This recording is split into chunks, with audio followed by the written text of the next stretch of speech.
Elite Facts presents 12 biggest and most hilarious rip-off games on Steam.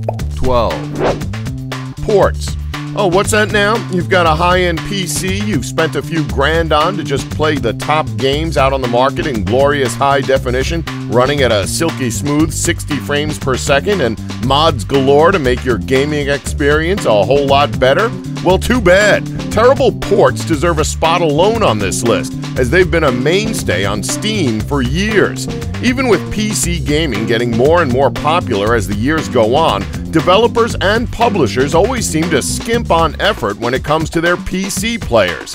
One of the earliest examples of this is the original port of Resident Evil 4 on PC. This port was not only a port of a PlayStation 2 game, which in turn was a port of a GameCube game, but the port was also handled by Ubisoft rather than Capcom, resulting in awful visuals, horrible controls, and a very inconsistent frame rate. An even more recent example includes the highly anticipated Rocksteady title, Batman Arkham Knight in 2015. This port is without a doubt one of the worst ports in existence.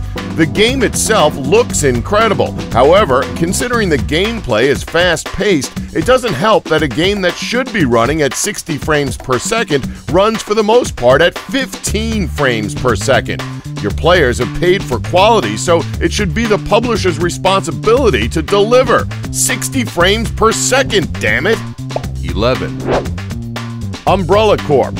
Why? Why is this a thing? So, some genius at Capcom thought it would be a great idea to take a horror video game franchise like Resident Evil that admittedly was already beaten into the ground because of all the recent action games created for said franchise, and decided to go all out and turn it into a Call of Duty multiplayer game. The game features a random assortment of unnamed Umbrella soldiers, because those guys are interesting, right? That pits two teams of 4 against one another. Doesn't sound awful aside from the misuse of source material, right? Well, it's not even a good multiplayer shooter, as it suffers from balancing issues, terrible servers, and was essentially dead on arrival, as there was next to no one playing the game on day one, which isn't the game's fault, but still. Along with this, they also included one of the laziest single-player modes you could imagine, as it included 24 missions, all of which pretty much include the exact same objective, while reusing the same map over and over again. How Capcom could think that this is acceptable is beyond us. Thank God for Resident Evil 7. 10. Ride to Hell Retribution. Now, this is one where we kind of feel bad for the developers of the game, as they were tasked with creating something that would rival Grand Theft Auto, only for the game to be cancelled and then resurrected again as a hot pile of garbage. Is this game horrible? Well, from a technical standpoint, of course it frickin' is. However, this game is the pure embodiment of old B-movies from the 1970s and 80s. This game has a dumb storyline that's paired with some of the funniest voice acting you'll hear in any game ever, aside from maybe the original Resident Evil. And the gameplay, although broken, is just so ridiculously stupid that you just can't help but laugh at it. That being said, this clearly isn't worth paying full price for. Hell, it's not even worth a measly $5. Maybe try and find it on console in one of those 3-for-2 deals.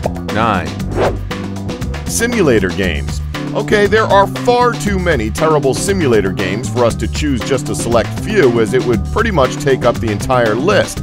This trend of simulator games started thanks to the growing popularity of games like Euro Truck Simulator and Farming Simulator.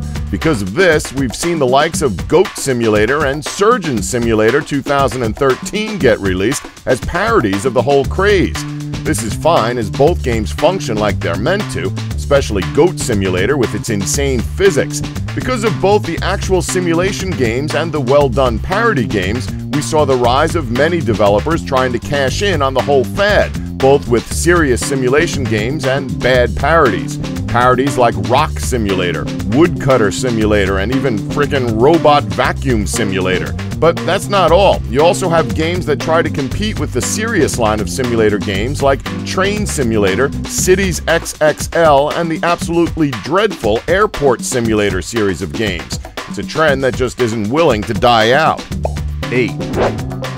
Infestation: The Survivor Stories.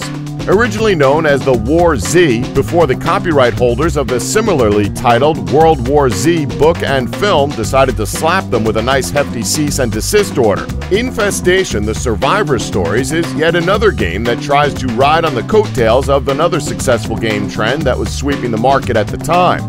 Thanks to the success of what was originally a mod for Arma 2, that is, as of the producing of this video, still in early alpha, DayZ, Hammerpoint Interactive decided to create a clone of DayZ. Needless to say, this game was just downright awful.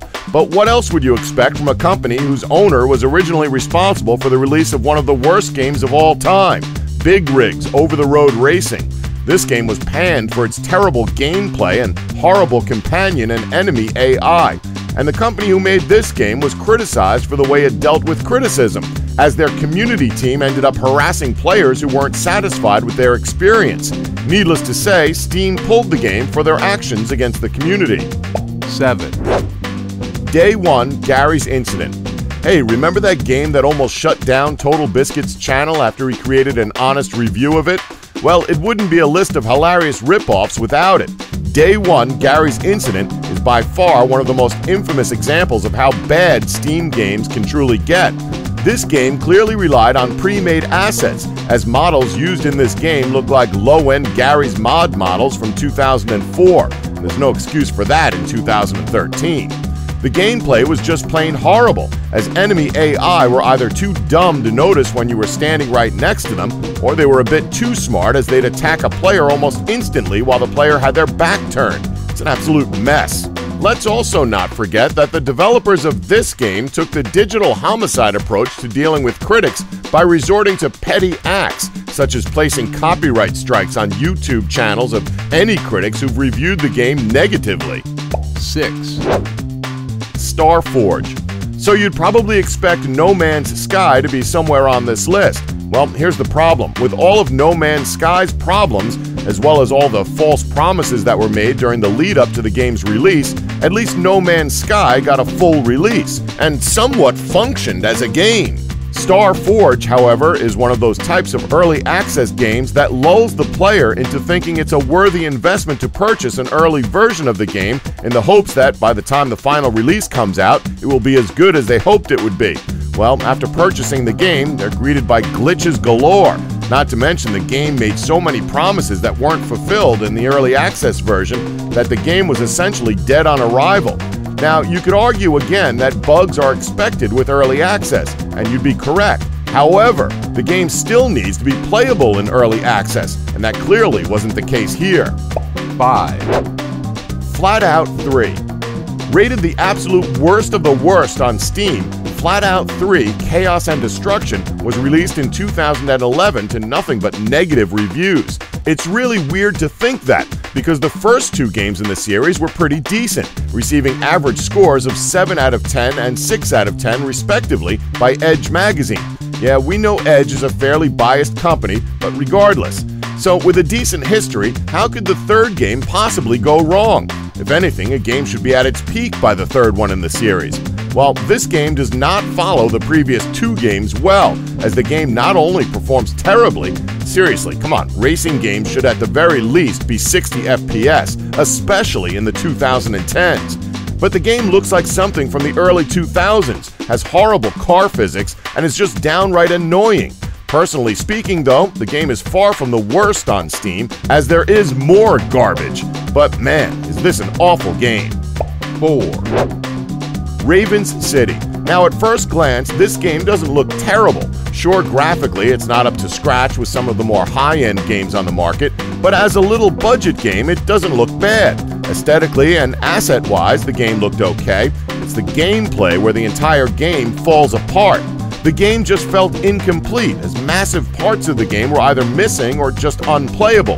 Bundle that together with horrible AI, an incredibly boring story, and terrible, yet hilarious, voice acting, this game is set to be a surefire failure.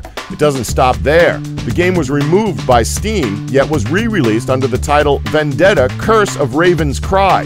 This version of the game features minuscule changes, such as gameplay and enemy AI improvements, better voice acting, which isn't an improvement. Like, seriously guys, leave the cheesy voice acting in. More weapons, more missions, and more upgrades. Needless to say, though, this release was just as much of a failure as the initial release was. 3.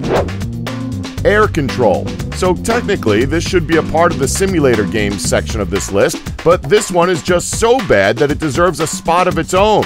This game is pretty much an insult to the whole trend of simulator games.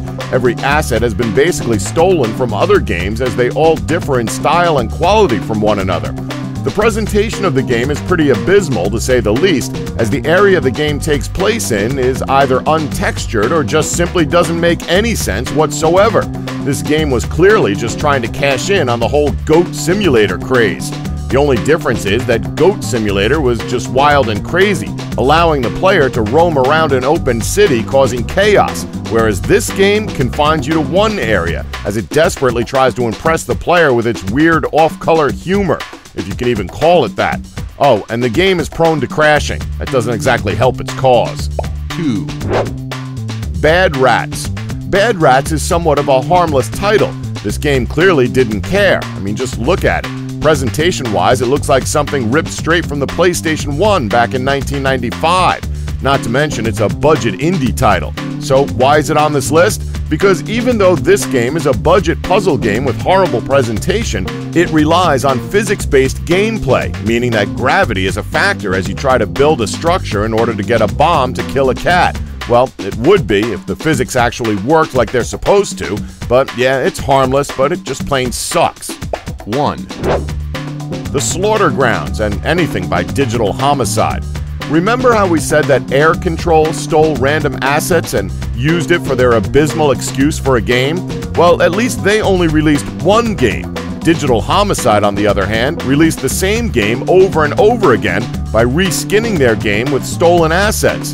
Their most popular game is, without a doubt, Slaughtering Grounds. This game is hands down the most hilarious excuse for a video game on Steam. Not only is the game a complete eyesore, I mean, come on, look at the terribly cropped blood on the screen there, but the game is one of the laziest and buggiest first-person shooters ever created. We aren't even exaggerating about that. This game, along with the other garbage released by Digital Homicide, was heavily criticized by fans and reviewers. In response to this, Digital Homicide handed out lawsuits left, right, and center to those who dared to even speak negatively about their content, with the biggest example being esteemed game critic Jim Starling, who, admittedly, Digital Homicide's original response to Starling's first impressions video was hilarious. Once word got out to a representative of Steam, Steam decided to cut ties with Digital Homicide, leading to the company's eventual closure. And by closure, we mean stopped releasing games under the name Digital Homicide. All we can say is, do your research on Steam Greenlight before purchasing a game off of there. Don't forget to like us and subscribe for more Elite Facts.